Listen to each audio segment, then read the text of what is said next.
One of the biggest challenges for people is everybody wants a better quality of life. Everybody wants life to be greater, but almost all of us get stuck at times where something stops us, something prevents us from doing something that we really are capable of doing.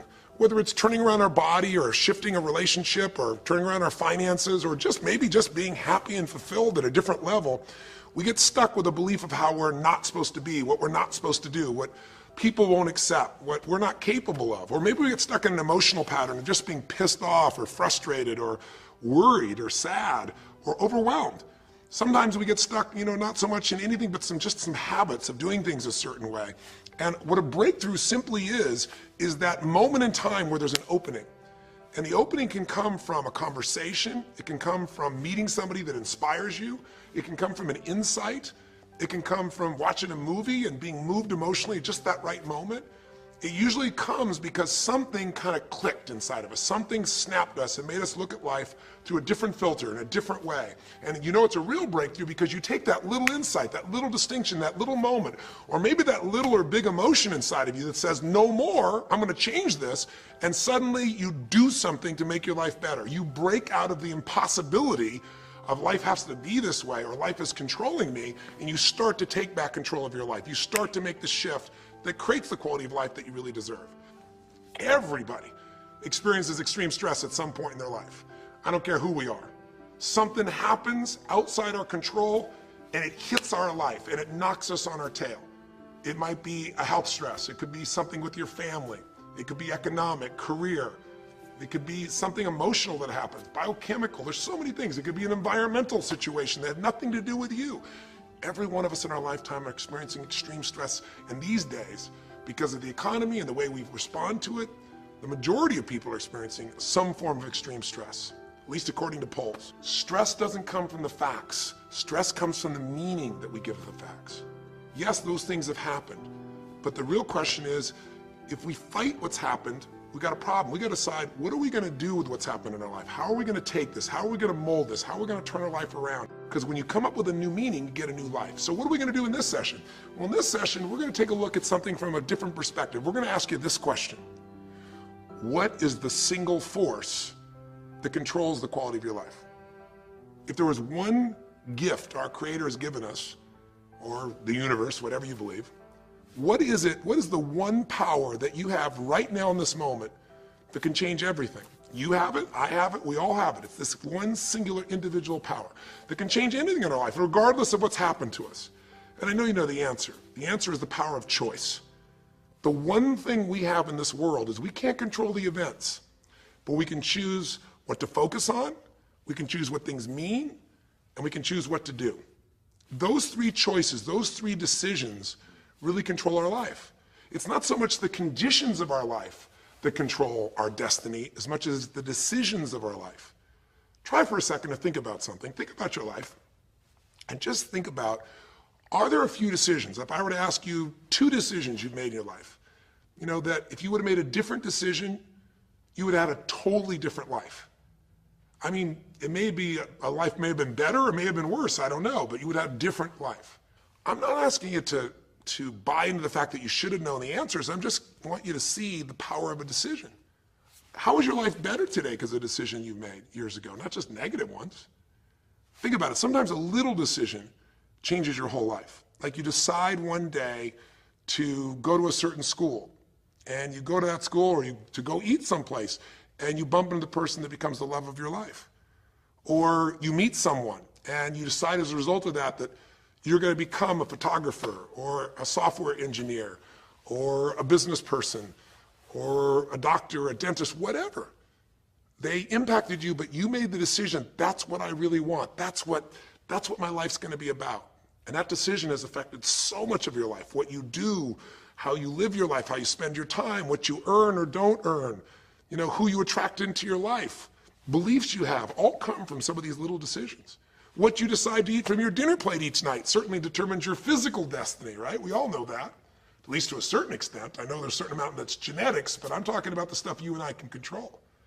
So decisions equal destiny. It's not our conditions, it's our decisions. So if we want a new life, if we want a new experience, we've got to make new choices. If you don't like the way your career is or your business is, change it. If you don't like your body, change it. You don't like your relationship, change you first, because if you change it, you'll bring you to the next one. Maybe it's time to change it too, but change yourself first. If you want to change anything in your life, you have the choice. So there is no right or wrong. I just want to make you aware in this breakthrough session that everything in our life changes the moment we make a decision. And I mean a real decision. A decision is when you cut off any other possibility and you commit to something with everything you've got and you take action. But the big decisions start with little decisions like, what am I going to focus on? Because whatever you focus on, you're going to feel. If you focus on all the things that have been done to you in your life, of course you're going to feel like hell.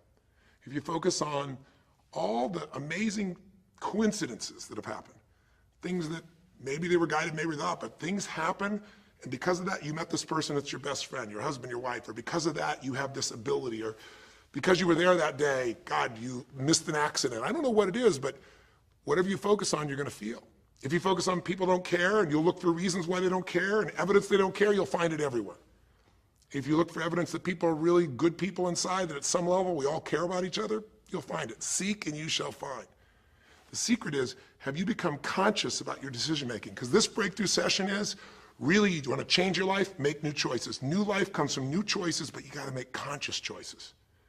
The people in this particular television special, Melissa and her husband, they really found themselves in a place where they were both making decisions, Melissa and Rick, that were unconscious. When you make decisions about what to focus on and what things mean and what to do, and you're unconscious, you get pretty terrible results usually. Now, we've all done this. I do it still. We all do. But if you want to change your results, you got to become more conscious in your decision making. So think about it. What you focus on, you will feel, whether it's true or not. You focus on how people don't care, you're going to feel they don't care. Second decision you make is, what do things mean? So you focus on something someone does and you come up with a meaning, and the meaning is, no one loves me. The meaning is they're trying to take advantage of me. Depending on what meaning you come up with, and you get to choose the meaning of anything. For some people, they say, this situation happened with the economy, and what that means is, I'm going broke. Somebody else said, the situation happened with the economy, guess what? That means I'm gonna work harder, I'm gonna be more creative, it changed everything. Everybody else is gonna quit, so we're gonna dominate the marketplace. For people to do it. Is this the end right now, or is it the beginning? See, whether it's the end or beginning is your choice. You get to decide, because once you make up a meaning, it's true. If you think that this is the end of a relationship, are you going to treat people the same way as if you think it's the beginning of a relationship? No way. In fact, I tell people, if you want to have a great relationship, think about this. Treat people like you did in the beginning of the relationship, and there won't be an end. In the beginning of the relationship, when somebody says to you, would you take out the trash? What do you say? Of course, take out the trash. You're happy to do anything, right? But after about 6 months or 6 years, you go take them out the trash. You go, what do you mean? What, I look like your janitor? Take out your own trash. The meaning we give things is very different, and so we feel different, and our life is different. In the beginning, you'll do anything for someone. Now you make up a new meaning. Why should I have to do that for them? Little choices, like what to believe about yourself, what to believe about other people, whether this is the end or the beginning, start to affect your whole life. And the third decision we make, we decide what to focus on, most of us unconsciously. We decide what things mean, and the third thing we decide is, what are we going to do? We decide to quit because it's overwhelming. We decide to get strong and focus. We decide we're going to turn it around. We decide to wait and see. Ultimately, your destiny is determined by what you do. So, for example, what do you do if somebody comes to you one day and says, you have a tumor? Again, I've had that experience. I use that as a reference point because I've had a lot of intense experiences in my life, but that was one of the more intense ones for sure. I've had many, but that was very intense. You know, first, what do you focus on? Do you focus on it's over? Do you focus on why me? Do you give it a meaning that says, I'm gonna die? What do? Do you just go through traditional therapeutic approach? Do you put yourself in the hands of someone else? Do you evaluate this? Do you get a second or third opinion? Your destiny is determined by your decisions. Now, if you're a guy like Lance Armstrong, you focus immediately on, I gotta find a solution. The meaning you come up with is, this is the ultimate battle. And what you decide to do is you're gonna exhaust every possibility. Now, that doesn't guarantee you're gonna succeed, but it's interesting. When you have that kind of a mindset, it shifts you. And Lance Armstrong, I mean, he was told things like, look, You got tumors here in your brain, you got them in your lungs, right? You got obviously in testicles, and you ride a bike for a living. That's pretty tough. But he made it through all of those pieces. Now, am I saying because he made the right choices? I can't tell you that. There's certainly some grace in everything. I think in life, there's three things. There's our ability to choose what we're focused on, or to commit to get a result, to put all our intention and focus into something. There's our ability to do the right things, to have the right strategy, to execute. And then there's some grace. There's what some people call luck, some people call grace. There's if you do the right things over and over again and with total focus, sometimes, you get good fortune that comes your way. And you tend to have more good fortune when you're totally focused and decisive and you take lots of action than if you kind of just sit around and accept things like that you don't have a future. But the point of the matter is this guy turned it around. And what was he like after he got through this problem? After he had his breakthrough, after he faced cancer, racing against some other guy seemed like nothing by comparison. You're not much of a competitor. I faced death. And he goes on to win Tour de France after Tour de France after Tour de France, breaking every record anyone could ever imagine. What do you do, decades ago, half a century ago almost now, and someone says to you, go to the back of the bus, and you're African American? One woman just decided, you know what, you can't take my dignity from me. I can only give that up, and I don't choose to give it up, and I will not go back to the bus. The answer is no. And Rosa Parks changed an entire society, because that day she chose to focus on something else. She gave it a different meaning. This is not a command. You do not have control over me, and she decided to fight. And she changed the direction of a country and of many other countries. She started something. We forget that you don't have to be famous to have the ability to change at least your own personal history, to change the direction we go in our life. We have the power to choose, even if you haven't before. You can finally say, no more, I won't put up with that, within myself or from anybody else. And here's what I'm going to do differently. That's where the breakthroughs really start to happen. Now the question is, why do some people stand their ground and make something change versus other people just kind of accept things? Why do some people make bold decisions and other people make decisions that are based on trying to hang on to what they've got? Well, that's a more complex question to answer than we might have in a few minutes in this one session, but it is one that I've spent my life studying, because when you can change your decisions, you can change your life. When you can change the force that controls your decisions, you can change anything in your life. At some level, we have certain beliefs and values. But if I was going to make it simple, I'd say there's two things that determine your choices. The first thing is the state of mind and emotion you're in at that moment. Think about it. Have you ever snapped at somebody and had nothing to do with them? It was just the state you're in, right? You were frustrated, you were pissed off about something, and in that state of mind, whatever they said got interpreted through that state, and you made up a meaning like they were an irritant or they were interrupting you. They weren't. You probably felt bad afterwards. When we get in the wrong state, we make the wrong decisions. When you get in a strong, empowering state, you'll make a better decision. Learning how to direct your state is a big part of what my work is with people, and it's a big part of what I do in my seminars. But the other thing that affects your decisions would be what I would call your story or your blueprint. We all have kind of a story about how our life is supposed to be. It comes from a set of life experiences, interpretations. Some people think life is all about getting theirs. Some people think life is about growing and contributing. Some people think life is about making judgments. Some people think life is about saving other people's lives. Some people think life is about being successful. Some people think God is the basis of everything, and the way to know God is to go through life in a very specific way with a set of rules, and they follow it. And that's what they believe. Whatever your story is, whatever your blueprint is just another way of saying whatever you believe is how your life is supposed to be, at some level, we either follow that blueprint or we fight it. If we follow it or we fight it, we're going to find that we're going to bump into things in life where life isn't always the same as we expect it to be or think it should be. And that's where we start to experience stress. So in this session of Breakthrough, when you watch this story and you saw Melissa, you saw the conflict between what she desired most and what she feared most. I really believe life is the dance between what you desire most and fear most. That's where you find where we live our life. The dance between what you want most and what you fear most. That's where all that energy is in life. So what does she want? She wants to be famous. She wants to be able to sing and have everyone hear her voice and be able to touch everyone. She wants to contribute. She wants to share her gift. And she definitely wants to be famous and successful. She needs to be closer to her children. And one of the big challenges in life is oftentimes what we want and what we need are two different things. She has 5 boys who are all extremely young, as I'm sure you saw, and she has a husband. And while they're all supportive of her going on this journey, somewhere along the line, she lost that connection to what was most important. Now, is she a bad person to make bad decisions? No, good people make bad decisions when they get in lousy states, when our ego gets involved, or when we start believing our story. And here was the story she had.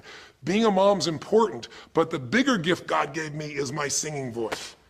And once we get seduced into a particular story, and we start to believe it, it takes a hold of our life and it controls all of our choices. And then pretty soon, bad choice on top of bad choice on top of bad choice starts to affect our life. Can you relate? How many times you've made some choices that you wish like hell you would have made a different decision back then, or that no one ever knows the stupid decisions you made? I know I can relate to that. So what I want to talk to you about today for this brief little session is how to break through a crisis.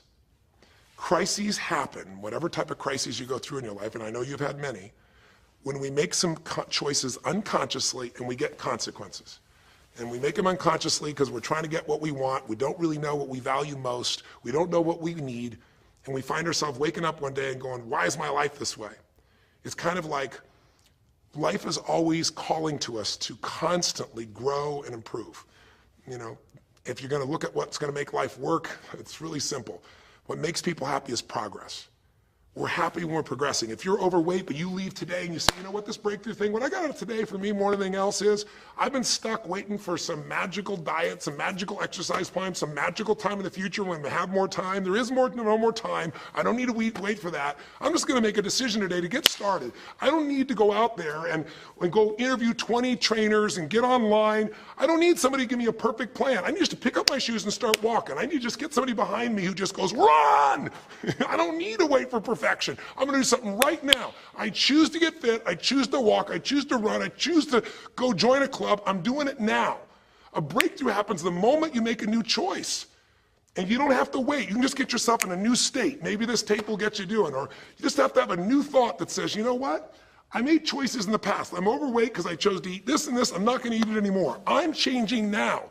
You can change your whole life real fast with just a few choices. But if you don't make the right choices, eventually you're going to face a crisis. Crisis is when you made so many poor choices that sooner or later life shows up, and instead of asking gently for you to change and improve, to grow, to make progress, to be happy, life, when it's a crisis, now demands change. It isn't asking anymore.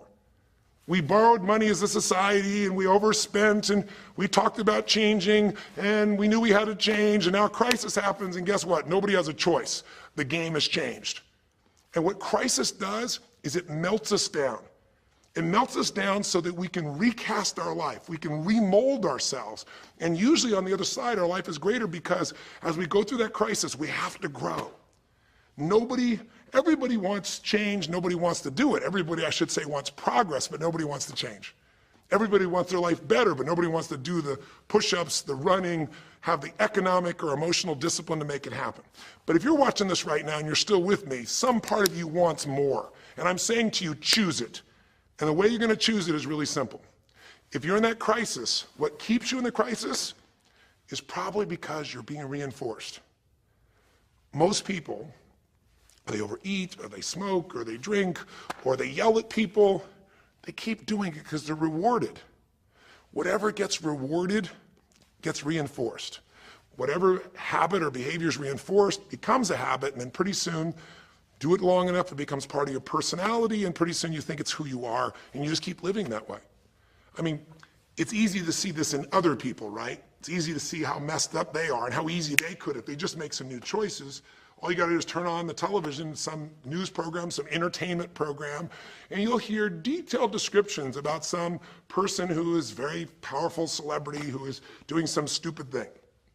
Why do we see all this stuff on television? Why do we hear about every person you can imagine, from Lindsay Lohan to Britney Spears to all the way back to the old days it was Elvis or Michael Jackson or whoever it is that's in the news today in this stage of life in your country as you're watching this? It's because we want to see other people who make bad decisions so we can feel better about our own. But the reason those people don't change, Lindsay Lohan, she's got another DUI. She's putting herself at risk. She's putting other people at risk. She could kill someone. She goes to jail, it's supposed to be 90 days. But here's the consequence. It goes to 2 weeks. And before she even gets out of the jail, she makes a deal for an interview and gets paid $1 million when she gets out for the interview. What do you think the chances of her changing when her bad behavior gets her $1 million, and I don't know if she even makes that for that much time of acting at this stage? What do you think the chances are when people around her say it's not your fault, it's not fair, they treat you unfairly? As long as we have the decision that we're not responsible, it's not our fault, we can't change anything. We have no power. So I don't know by the time you watch this if Lindsay will have changed, but if she did, it'll be because the enablers are gone, she's taken responsibility, and she's found something she values more than attention and money for bad behavior. Now, it's easy to look at that with her, but what about you and I? Where are you and I addicted to our problems? Where are you and I reinforced? So many people, when they have a big problem, listen, if things are going well, you say, oh, it's going so great. Your friends go, well, that's great. And after a while, they go, well, easy for you. But if you got a problem, people go, hey, I understand, and they connect with you. Where do we get addicted to our problems? If you want to make a new choice, if you want to make a new decision today, if you want to have a breakthrough in some area of your life, you got to give up the story that it's not your fault, and you got to give up the attention and the love and the connection and the commiserating that comes with it with other human beings. Here's how you change. 5 simple, quick steps, and then I'm going to give you a little tool that if you want to, you can go online and really make a change with. If you're going to change your life, step 1, I don't care if something has happened to you. You know, somebody has spilled oil all over where you fish. It's horrific. It's disgusting how they've dealt with it, but it's happened and you got to deal with it. Something's happened. Someone in your family's been injured. You've lost your job. I don't care what the problem is. If you're in a crisis, step number 1, see it as it is, but don't see it worse than it is. Now, what do I mean by that? I don't mean be some Mr. or Miss positive thinking. By now, if you spend any time with me, you know I'm not about that. I'm not here to tell you, go to that garden and chant, there's no weeds, there's no weeds, there's no weeds. Doing affirmations is not going to change your life. You got to go see where the weeds are and pull them out. My point is simple. You got to see what the problem is, but you can't make it so horrific that you just give up. Today, this is the first generation in almost 100 years of Americans who now believe, the majority of Americans now believe, that the quality of life for themselves and their kids in the future is going to be worse than the past. They have, in other words, nothing to look forward to. 63% of the US as of today. Wow. When you start thinking there is no future, you go into what we call learned helplessness, a place where you just kind of give up. And if you get to that place of giving up, then you have no power over your life. That's when people get depressed. That's when people do crazy, stupid things. That's when people want to turn to drugs or alcohol or sometimes suicide or just total frustration and anger, and their life starts to do the opposite of a breakthrough. It becomes completely stuck and in pain or in ongoing suffering. If you and I are going to break out of that, we got to see it as it is. We're not here to be positive thinking people. You got to see what's really going on. But if you're overweight, you can't say to yourself, well, I'm big boned. That's not why you're overweight. You're overweight because you don't work out, you eat certain things, you eat Cheetos all day long, watching TV. I don't know what it is you do, but I know it's not just because you're big boned. You don't want to make it so it's outside your control or you can't change it. So see it as it is, but don't see it worse than it is so that you have no reason to try. Does that make sense? That's the first step. Step 2, get to the real truth and deal with it. Don't just see it as it is and not worse than it is. Don't just like balance it, but now get to the truth. I mean, listen, if the truth is you've been trying to get a job for 2 years and you truly have worked every day in a particular industry, and the number of jobs in that industry have shrunk down, and you really aren't getting that job, then you might have to look at the truth. The truth is you might have to retool. You might have to say, gosh, you know, the industry I'm in is gone. I mean, gross, simplistic example, but for years, vinyl records were around for 85 years. And it was a gigantic industry. And things came and went. During the vinyl record time, what happened? Well, there was, remember those 8-track tapes? Are you ancient enough to remember those things? Maybe you know somebody remembers those things. These big boxes, you push them in and out. Yeah, 8-tracks came and went, vinyl records were still here. And then cassette tapes came, right? And cassette tapes were smaller and more compact and more convenient and more seemingly indestructible. And they came over here and vinyl records were still selling like crazy. If you had a job in vinyl records, you kept it. But then a little thing came along called the CD. And when that happened, almost overnight, you saw an entire industry that's been around almost a century was gone. If you were the guy that worked in the vinyl record factory and knew everything about it, it was the second generation, didn't matter. It was over. And now we laugh about a CD, right? Because everything in this digital world you can have instantly. Who wants to put it on a CD? Pretty rare, still available. In vinyl records, maybe there's a small market of people that are collectors, but it's gone. My point is, if you're in the vinyl record business, you got to tell yourself the truth. You got to see it as it is, not worse than it is, but you also got to get the truth and deal with it. You got to deal with the cards you're dealt. You're going to have to retool. You're going to have to change something. You might have to move. If you live in the Gulf, and I don't support anything that's happened there, who could? It's unconscionable what's happened with BP. But if you live in the Gulf and you're a third generation fisherman, and you fish for oysters and they're dead, you better get to the truth. Are they going to be dead for 2 years or 10 or 20 to the best of your ability? And you might say, well, I can't do anything else. I can't. I'm a third generation. This is all I know. Yes, you can. Get to the truth and deal with it. Deal with the card you're dealt with. You got to deal with it, sure, I'm sure legally, but in the meantime, you got to take care of your family. I'm not saying this off the cuff easy because I've been in those situations where it's impossible, it's unjust, it's wrong, but I still got to deal with it just like you. Am I making sense?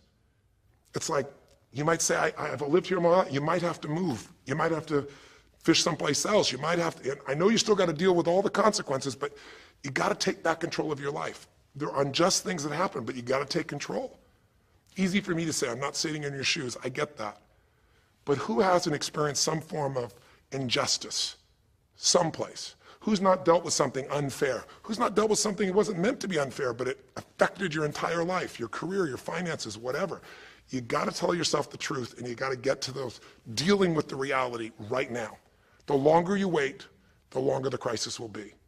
If you're having an economic crisis, got to deal with it. Got to downsize, right size, do whatever it takes. And I say, okay, Tony, well, so far you're telling me don't allow myself to make it so bad I don't try, see it as is, but don't make it worse than it is. And you're telling me get to the truth and deal with it. Well, that's nice, but how do I do that? Maybe the third step, more than just getting the role model, maybe to be more specific, is get a vision first. Get a vision and get strong. That's what I think your third step should be. You first tell yourself the truth. Yes, see it as it is, not worse than it is. Tell yourself the truth and deal with it. But the way to deal with it is say, what am I going to go for? There's got to be a compelling future. I've got to come up with a vision for my life or a vision for my relationship. I've had terrible relationships, nothing's worked. Tell yourself the truth. I've made poor choices, or I've told myself stories and gave myself excuses, or I've not had the courage, whatever it is. Get to the truth, and then get yourself a vision for what you do want. Because you have to have something you're going to move towards. Does that make sense? Without a vision, people perish. It says in a very good book called The Good Book. And I know there are many good books, but that's a good one to take a look at. We need something to go for. We can deal with any problem today as long as there's something that we can look for in the future that we can strive for. It'll give us the emotional and psychological fuel, the juice, to keep moving forward. So you got to come up with a vision, and a way to do that, we'll call that step 4. Get a role model. You might get the vision from a role model. You might get the vision just from coming up with a new idea. But in order to figure out how to go from where you are to where you want to be, to close the gap from where you are to where you want to be, it's best to learn by other people's experience whenever you can. So get a role model, get their strategy, and go to work. Get into action. So I'll give you an example. Years ago, when I was first starting to try to figure out how to build myself financially, I grew up at a time when, just as I was starting to do well, this big recession happened. And I remember I was like 29, 30 years old, I think, and maybe 31. And I was doing okay. And then all of a sudden, there were all these business challenges because we went through this severe recession back in those days.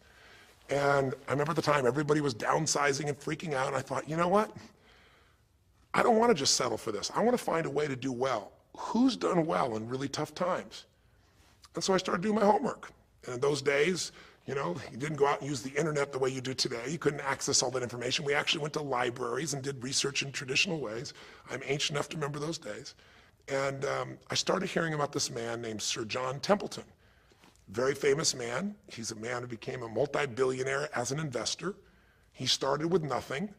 But what was interesting is when I started to find out about his story, because here's a guy that when he's a young man, he's called Sir John Templeton now. He was actually an American originally.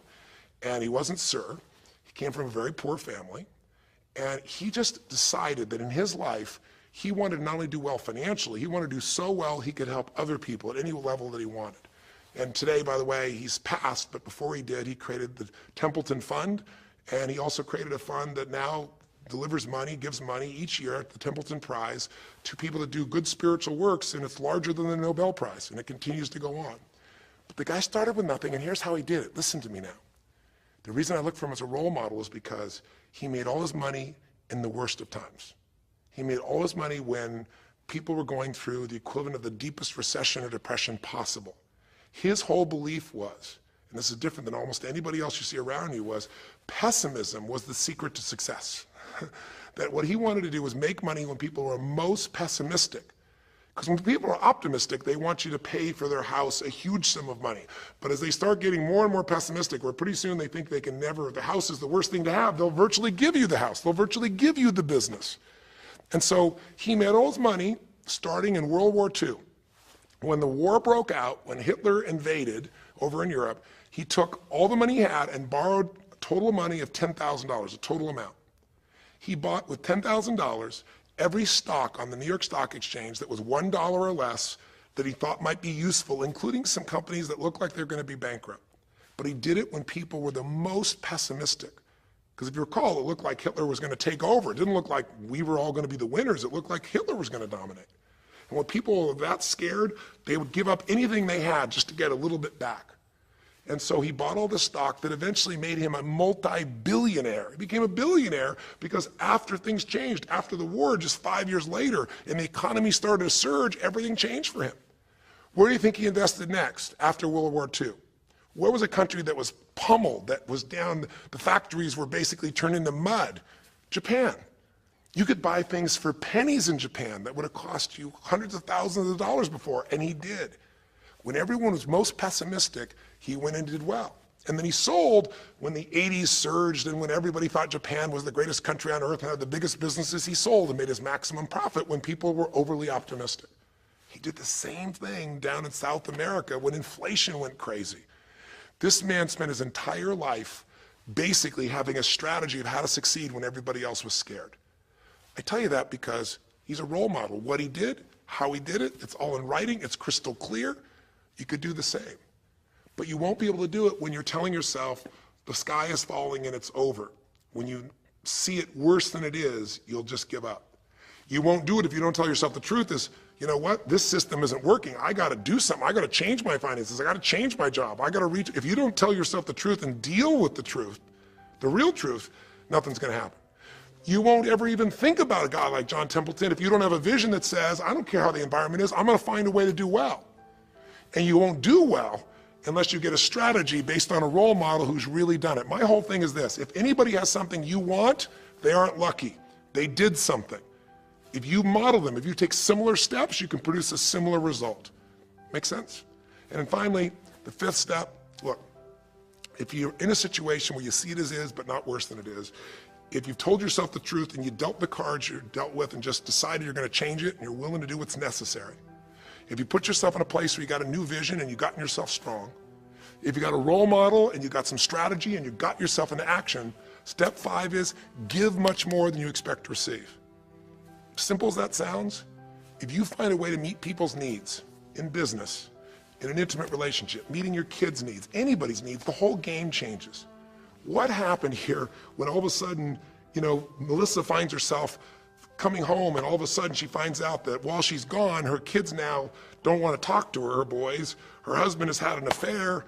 Well, none of that could change if she would have just said, you know what, my whole life is over, I'm done. And oh, by the way, I've just lost my career too because while I'm busy trying to deal with my family, I didn't finish the record, so I lose my record deal. And oh, by the way, we don't have any financial stability, now we're losing our house. If that family would have just said it's over, if Melissa or Rick either just said it's over, it would have been over. But they told themselves the truth. We got severe problems here, but they didn't make it worse than it was. They didn't say we can't turn it around. And then they got to the truth of the infidelity, the truth of her addiction to going after fame instead of being a mom, the truth that neither one of them had been really competent at parents and had not given the energy to the kids that they deserved. The truth will set you free, but first it'll piss you off. The truth will, it doesn't feel good, but not feeling good is sometimes where you get your drive to change things. They started looking around and said, we don't have the skill to even manage our house, much less our finances. We got to do something different. We got to focus on our kids. We got to focus on turning things around. We got to turn our relationship around. But that wouldn't have worked unless they got a vision of starting to see, it could happen. And that's what I helped them with. I helped them get to the truth. I helped them to stop over-exaggerating. I got them to a place where they got to see that this relationship could be back alive and passionate, and that these kids deserve both their parents, and that she really could be a great mom, and that maybe in the end she could even still have her singing career and enjoy it too, that she didn't have to give it all up. And I'm really proud of her. She did it because she found a role model. She got a vision, but she got a full role model. And the man that she works with today is a man that's sold, I think now 5 million or 10 million records. And most people outside the country business don't know his name. He's her mentor now. He's made music with, Willie Nelson, with just about anybody you can imagine in the business. And he's done it for all these years, but he's never left the central part of Texas because that's where his family is. And Melissa's had offers to go to Sony Red. She walked away because they said, you're gonna have to do these things without your family. She found out what was most important, and she made the decisions that met her needs to be a great mom. When you fight life and go, I should be a singer and not a mom, and you got 5 kids, you got a problem. When you fight life and say, the economy should be different, you're gonna be stressed. Deal with what is, without exaggeration, with total honesty, dealing with the cards, coming up with a vision, finding yourself a role model that shows your strategy, work your tail off, give, keep changing your approach, and you can get where you wanna go. Make sense? Now that might sound like a lot. So to get you started, here's what I'd like you to do for this session. Start out, if you want, by taking a big crisis or problem you have and going through these steps, saying, okay, what's really true? And let me exaggerate, let me stop the exaggeration. Let me not make it worse than it is. Let's define what's true. Let's stop the story, just here's what it is. We got this much financial challenge. We got this physical challenge, whatever it is. And then you go to step 2. All right, let's find out the truth. Let's get the details. Let's get the details and figure out what we're gonna do. And then here's where we're gonna go. This is where we're gonna eventually get to. It might take us longer to get where we wanna go, but we're gonna get here. Who's done it that we can model, that we can follow the steps in? Who can coach us? And let's just work our tail off and change every day. But to give you a quick jump, sometimes when you're in the middle of crisis or crises, multiple crises, lots of things going on simultaneously, it feels a bit overwhelming. So, and you might not know a role model. You might say, Tony, I don't know who. Well, not hard on the internet these days to find role models, or come to an event. I can promise you we can show you plenty of role models. This is what I do for a living. But what you can do right away is you can model yourself. Think about it. Almost everyone alive has been through more than one tough time, crisis or multi-crises, where you're having a problem financially and you're having a problem with your family and you're having a health problem all simultaneously. Those are the intense ones, right? But if you're standing still today, most of us have found a way to get through it. And if you don't, you know someone who went through a tough time, a grandmother, an aunt, an uncle, somebody. The greatest way to make that change happen, when you break out of break through, you break out of a problem, you break out of a crisis, is model yourself. So we have 5 questions when you click on this link. And you can do it by video, so you can see yourself, and you can share it with other people, or you can type in the answer. I'll tell you in advance what they are, and then when I'm done here, I want you to do it right away if you would. The first question is, what's been one of the toughest times in your life? What's been one of the toughest times in your life that you did get through? Maybe it was a financial situation. Maybe it was a career situation. Again, maybe it was an intimate relationship where you were crushed. You thought you could never make it through all the pain you went through there. Maybe it was a physical challenge, a health challenge. Maybe it was a lack of confidence or ability. I don't know what it was, but what was a just incredibly tough time that you did make it through? And you're just gonna jot it down. Or you can do it in the video and just tell us, because you're not only gonna get this answer, but we're gonna create a community of people who will be role models, people that have been through hell and back, saying, here's where I was, here's what I got through, here's what shifted my life, here's what you can do. And we're creating this community as our gift to you, so that this isn't just a discussion that's one way. I want to do is start a conversation with you where we can help each other. So that first question is, what's a crisis? What's a challenge? What's a tough situation you eventually made through, but it really was difficult for you? Second question, you go back and you think about that situation. What pulled you through? What pulled you through that situation? What did you learn? What distinction? Or did you get a strategy? Or was it a belief? Or did you meet someone who helped you? Or was it just somehow you clicked into your faith and you kicked yourself into gear?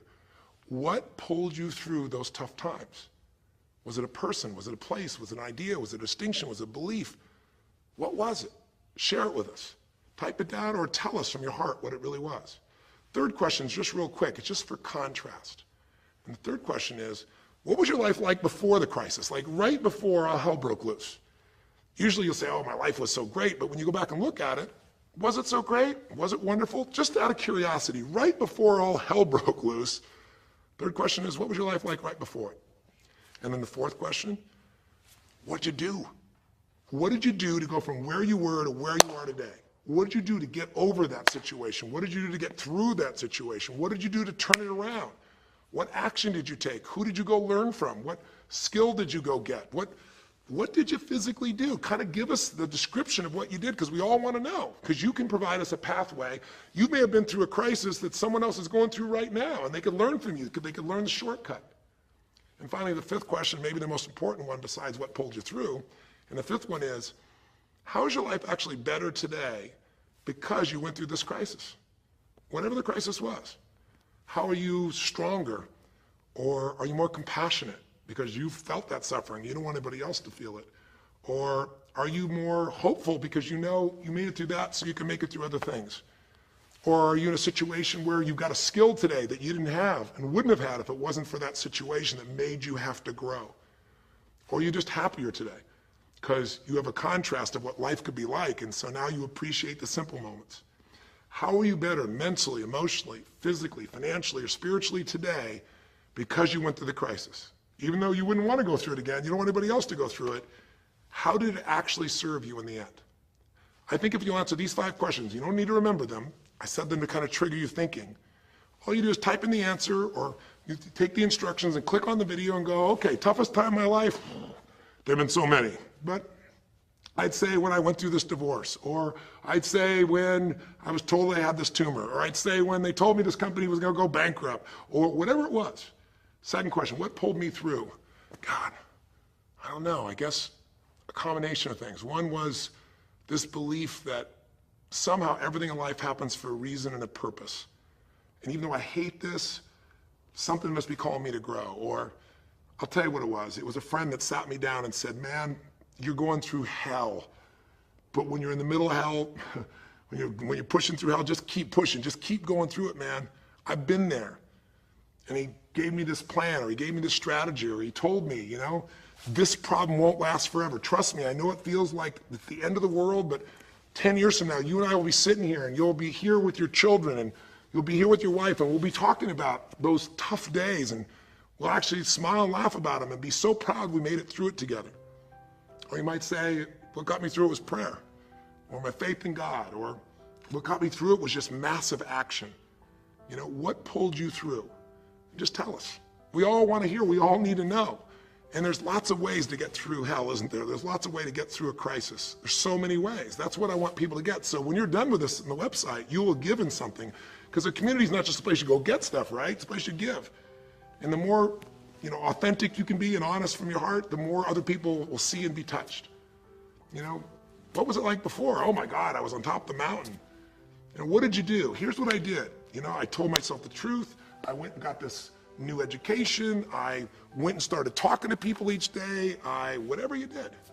How's your life better today? There's a phrase, you know, be humble or be humbled. You know, I have a different level of humility because I know, you know, that as good as I may think I may be, that situation reminded me that life is not just about me, it's about we. Or, gosh, because of that, I love my wife so much because we made it through that situation together. Or because of that, man, I'm so much stronger financially. I'm on top of things. I don't let anybody spend. Whatever it is, tell us how your life's better. Okay? I don't know how long the session was. Again, there's no script here, baby. I just want to work with you heart to heart to say one thing. If you want to break through, you have to make new decisions. New choices create a new life. The only thing stopping you is some limiting belief, some belief about how life should be different or you should be different. Deal with life the way it is. Tell yourself the absolute truth. Don't make it worse than it is. Tell yourself the truth. Deal with it. Get a vision. Get strong. Get a strategy, get a role model with a strategy and get into action, and then put your focus on taking action every day. Giving, giving, giving, change your approach, you will get there. Go to the Power of Crisis right now, click in, give us your message and the answers to 5, and look at other people. You'll find people who have been through things you can't imagine. A woman talking about how one day she was home and a man came in, and to try and save her children from being hurt, she had to let him rape her right in front of her kids. And when her husband found out, he came home, he was so upset he left her. And then she developed cancer. I mean, you'll see some stories here that'll blow your mind. And today she's the most happy, incredible woman, and she's helping other people who have cancer to get through it. She's healthy and strong. Her kids are strong. We need those kinds of role models. So whether your story is little or big, there is no little or big. We all need a pathway of power, and this will be a gift to yourself because it will activate your resources, and it'll be a gift to other people as well. So that's our session. The power of decision, the power of choice, how to face a crisis and turn around. And it may not sound like rocket science. It's not. It's just called the truth, and the truth will set you free, as they say. So live strong and live with passion.